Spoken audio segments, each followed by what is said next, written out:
તો જય માતાજી મિત્રો, કેમ છો બધા? મજામાં છો ને? તો આજના વ્લોગમાં તમારું સ્વાગત છે. તો ગાઈસ આજે આપણે આવી ગયા છે કેવું મસ્ત લોકેશન નહીં, તમે જોઈ શકો છો. ઠાકોર છાત્રાલય તમે જોઈ જશે રાધનપુરની. તો હું તમને બતાવીશ ઠાકોર છાત્રાલય, તમે જોઈ શકો છો. આ રી ઠાકોર છાત્રાલય. તો ગાઈસ સાહેબ બાકી એક નંબર લોકેશન છે, વિડીયો બનાવે એવું તમે જોઈ શકો છો. તો ગાઈસ દેવો ભાઈ આરામ કરી રહ્યા છે ને મુકેશભાઈ બાઇક ડ્રોપ કરી રહ્યા છે, તમે જોઈ શકો છો. અને થોડાક ફોટા બોટા પાડશું, કેવા મસ્ત મસ્ત લોકેશન સારું છે, એક નંબર. એટલે ફોટો શૂટ કરેંગે આજ, તમે જોઈ શકો છો.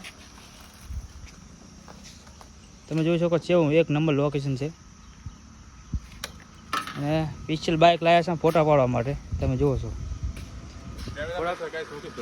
તો મુકેશભાઈ કંઈક કહેવા માગશે તમને, લો. તો ગાઈસ આજે આપણે મુકેશભાઈ નવો આઈફોન લાવ્યા અને મુકેશભાઈ છે આજે આપણા માટે કેમેરામેન. તો આપણે ફોટા પાસે નવા મુકેશભાઈ મસ્ત. ગાઈસ તો આપણે કોમેન્ટ કરજો કે જેવા ફોટા આવશે આપણે ઇન્સ્ટાગ્રામમાં અપલોડ કરશું. તો મિત્રો આજના વ્લોગમાં આટલું જ. તબ તક ક્લિયર, ટાટા બાય બાય. મળીશું બીજા વ્લોગમાં.